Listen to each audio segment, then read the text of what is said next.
Fala galera, tudo bem? Vamos encerrar essa semana de Champions falando do jogo que estava faltando aqui, que foi a vitória do Chelsea para cima do Porto, né? O jogo em Sevilha, aliás, o confronto vai ser em Sevilha, mas o fato é que o Chelsea conseguiu um belo de um resultado, encaminha bastante uma vaga para a semifinal. Vai ser uma surpresa muito grande se o Porto conseguir voltar para o confronto no jogo da volta depois do 2-0 na ida, mas apesar da gente enxergar, evidentemente antes do confronto começar, o Chelsea saía como favorito. Com 2-0 no jogo da ida, o Chelsea reforça esse favoritismo. Mas nem por isso o 2-0 que pode parecer ali uma superioridade, uma imposição, acho que não é pelo placar que isso se confirma, que esse discurso se confirma. Muito pelo contrário. Acho que foi um placar que engana bastante, porque o Porto, no mínimo, jogou no mesmo nível do Chelsea. Para não dizer que foi melhor na maior parte do jogo, e acho que foi, pelo menos em parte do jogo, o Porto foi muito bem, foi superior, usou bem a sua estratégia específica, se adaptando ao Chelsea, conseguindo limitar as opções do Chelsea, de saída de bola, de tentativa de controle, de elaborar jogadas a partir da posse de bola. Então, tem alguns caminhos que a gente pode seguir aí, né? Um deles é o placar, evidentemente excelente para o Chelsea. O outro é o encaminhamento da partida e vai passar pelo lado estratégico, e tem um outro aspecto que é importante, que vai até além disso tudo, que eu acho que é um apanhado geral, sobre como o Sérgio Conceição e o Porto, independentemente do que aconteça na partida da volta, eles, se saírem, sairão valorizados desse mata-mata de Champions. Porque tem sido uma demonstração, como já tinha sido contra a Juventus, né, em que o Porto jogou bem, se classificou com drama, é verdade, mas se classificou deixando uma imagem muito positiva, em especial no jogo da ida, que poderia ter vencido por mais, mas o Porto foi muito competitivo até aqui contra adversários superiores, tecnicamente, financeiramente, se a gente falar da Juventus, se a gente falar do próprio Chelsea. E qual que era o ponto mais interessante aqui, né? O Chelsea com o Thomas Tuchel, embora tenha bons números defensivamente falando, é claro, tinha tido um resultado bastante atípico contra o West Bromwich no fim de semana na Premier League, mas o tipo de trabalho do Thomas Tuchel passa muito pela construção ofensiva. Então pode até ser um time sólido sem a bola, pode até ser um time sólido defensivamente, mas isso certamente vai estar ligado a executar bem uma proposta que tem como ponto de partida a ocupação dos espaços, ficar confortável com a bola, dominar os adversários com posse de bola. Então assim, para começo de história, era muito difícil imaginar qualquer cenário diferente do Chelsea tendo a bola e o Porto tentando se defender. E aí vem o outro lado. Sérgio Conceição já se mostrou um treinador extremamente competente, ainda que pragmático muitas vezes, num cenário nacional em que é dele o favoritismo, mas quando o favoritismo está do outro lado, o Porto tem mostrado uma enorme capacidade de competir. Isso aconteceu contra a Juventus e acontece agora de novo. E de que forma foram esses ajustes, né? Um Porto que, de novo, foi muito agressivo sem a bola, pressionando, sufocando, deixando o adversário desconfortável para sair jogando. Isso já tinha gerado gol, por exemplo, lá no início do confronto contra a Juventus. E diante do Chelsea, o Porto dominou, controlou as ações. Não por tempo de posse de bola, mas por área do campo e de que forma estava fazendo a sua estratégia valer. Então, olhando para o campinho, a gente pode usar como ponto de partida, pegando bem a partir das escalações mesmo, a gente vai falar de um Chelsea dentro do seu sistema, 3 zagueiros, 2 alas, 2 volantes, 2 meias, um atacante, é um trio ofensivo, de acordo com as características individuais de quem é escalado. Esse trio pode ter diferentes desenhos, mas nessa partida, trio de zaga, com os 2 alas, Reece James e Chilwell, com Kovacic e Jorginho como os 2 volantes, e à frente, Mason Mount à direita, à esquerda, o Timo Werner fazendo esse papel do atacante da esquerda para dentro, e por dentro o Havertz. Esse era o desenho do Chelsea. Do lado do Porto, que se imaginava era, mais uma vez, um 4-4-2 com suas variações, que a gente tem visto da parte do Porto.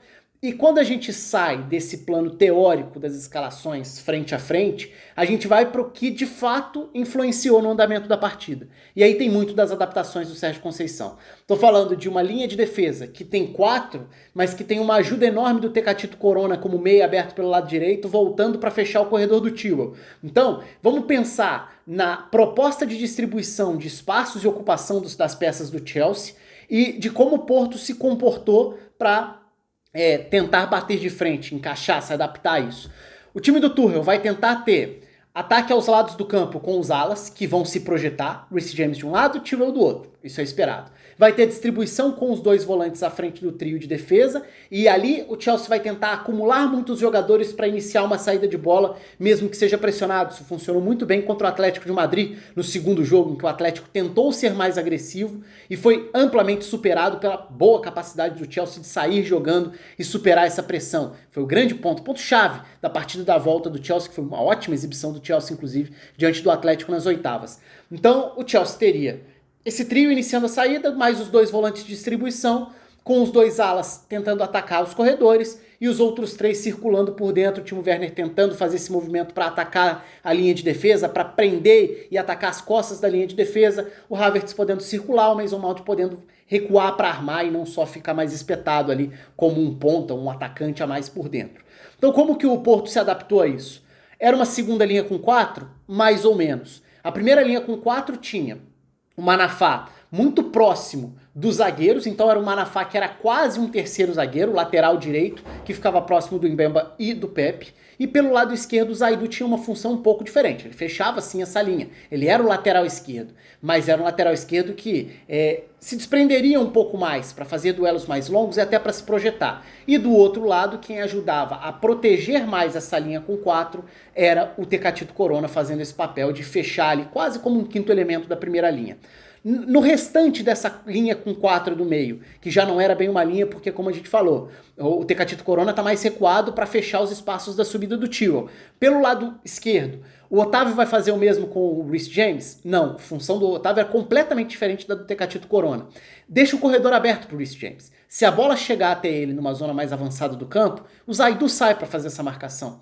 Caso não chegue, o Reece James vai ser um jogador que vai ter um pouco mais de liberdade. Por quê? Por ali, quais serão as outras opções defensivas do Porto? Ter o Otávio centralizando para ser um jogador a mais nessa agressividade sem bola por dentro. Os termômetros da saída de bola do Chelsea não são Jorginho e Kovacic dentro dessa formação. O Otávio sai da meia esquerda para virar o meio campista que pressiona a esquerda. Ele vai pressionar o Jorginho mais em cima, enquanto o Uribe faz o mesmo papel se desprendendo da dupla com o Grujic, ele vai subir para fazer esse papel em cima do Kovacic. Então, Uribe e Otávio são os meio-campistas mais agressivos nesse comportamento sem bola, que sobem para pressionar os dois volantes. O Grujic já guarda um pouco mais a posição. Ele fica à frente dessa linha que varia entre linha com 4 e linha com 5. E para completar, o corredor do Reece James está aberto, o Luiz Dias vai ajudar a fazer essa marcação por esse lado. Não necessariamente fechando para compor quase uma linha com 6. A marcação do Luiz Dias é de um segundo atacante que fecha uma linha de meio campo pelo lado esquerdo. Então ele vai tentar mais cercar uma opção de passe do Azpilicueta para tentar encontrar espaço por ali e até evitar as projeções do próprio Azpilicueta. Se a bola chegar até o Reece James numa faixa mais avançada do campo, o Zaidu sai para fazer essa marcação. Vai ter um restante de uma linha com 4, porque o Tecatito Corona vai estar dando esse balanço pelo outro lado, esse equilíbrio pelo outro lado. Não foi acionado o Reece James, o Zaidu volta. É ele quem vai fechar como lateral esquerdo com a proteção de um ala, de um meia a mais aberto pelo lado direito para formar essa linha com 4 protegida por um quinto jogador e com o Grujic à frente para tentar tomar conta dos jogadores que podem circular por essa faixa. Mason Mount vai tentar voltar para ser um armador a mais? O Grujic está de olho. Vai ser o Havertz que vai sair de um falso 9 para tentar recuar? Dependendo de até qual vai ser o ponto, o zagueiro acompanha. Recuou mais do que isso? Já cai na área de atuação do Grujic por ali.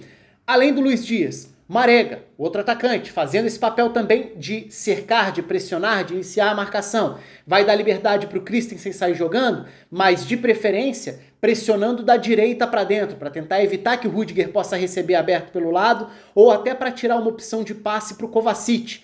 E se o Marega conseguir ser esse cara para pressionar o Kovacic num primeiro momento, ou limitar a participação do Kovacic num primeiro momento, ele já pode dar uma liberdade maior para o meio-campista que está por trás dele, o Uribe, tentar ir marcar outro, tentar pressionar outro. E assim o Porto conseguiu. O Porto fez um jogo muito bom, pressionando, sendo agressivo sem a bola, impedindo que o Chelsea progredisse com a bola. Então era um Chelsea que tinha posse de bola, mas pouco avançava. E que muitas vezes ficava mais encurralado diante da boa marcação, da boa estratégia, da boa execução do Porto também. Qual que é o pecado nisso aí?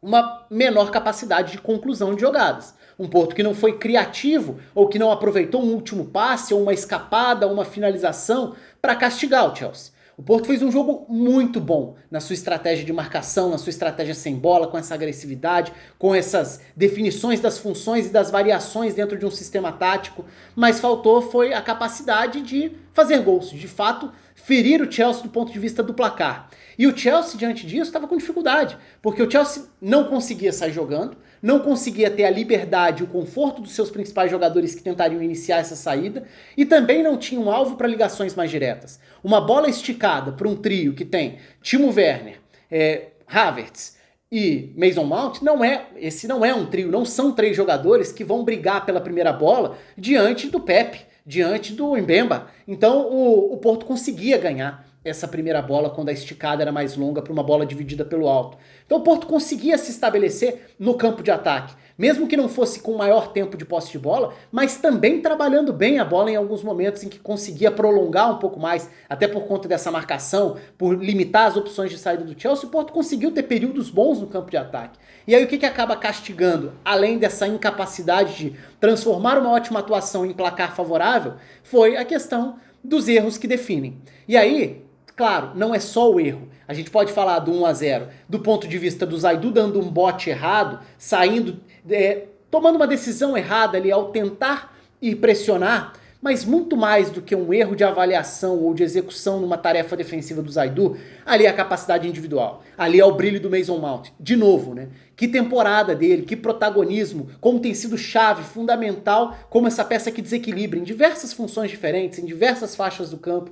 Dessa vez, recebendo o passe do Jorginho, numa situação até diferente, em que o Chelsea tinha a posse de bola já mais perto ali do terço final do campo, no campo de ataque, com o Porto mais próximo da própria área, o que não era a estratégia. O Porto queria sim se preocupar com o trabalho defensivo, mas esse trabalho defensivo muito mais voltado para a faixa central do campo ou até no campo de ataque, na saída de bola do Chelsea. Nesse caso, foi um Porto protegendo mais perto da própria área, e aí o passe do Jorginho que encaixa, e o primeiro toque na bola do Mason Mount é brilhante, é espetacular. Aí é muito mérito dele de, na matada, no giro, já colocar na frente, ajeitando para finalizar e fazer 1-0 pro Chelsea. É evidente que do ponto de vista estratégico, para um time como o Porto, que é o azarão do confronto, tenta se adaptar ao adversário, sabe que o ponto-chave é tirar o conforto de um Chelsea que tentaria ficar com a bola, você precisar correr atrás do placar fica muito mais complicado.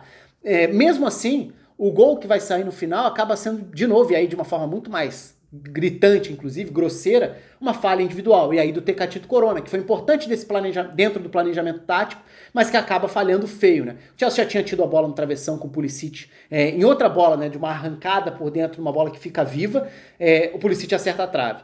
E logo depois vem o lançamento do Kovacic, e o erro ali é o erro individual mesmo, não tem como fugir disso. O Tecatito Corona não consegue nem afastar, nem dominar a bola, e aí o Chilwell sai de frente pro gol para fazer o 2-0. Um 2-0 excelente pro Chelsea, que encaminha muito a classificação. A vantagem é muito confortável, embora o Porto tenha mais uma vez reafirmado a sua capacidade competitiva num nível muito alto. Num nível em que talvez fosse difícil imaginar o Porto competindo tão bem antes do início das oitavas. E o Porto fez isso contra a Juventus e voltou a fazer contra o Chelsea. Foi um 2-0 bem exagerado. Se a gente for falar de atuações, o Chelsea não fez um bom jogo, o Porto fez uma excelente partida em vários dos aspectos, mas acabou pecando em falhas individuais, em erros, na incapacidade de definir na frente, foi castigado por isso. Acho que o 2-0 não reflete bem o que foi a partida, mas isso não diminui os méritos do Chelsea, que carrega uma boa vantagem para o jogo da volta. Conta aí com os comentários de vocês, com a inscrição no canal, a curtida no vídeo. Um abraço e até a próxima.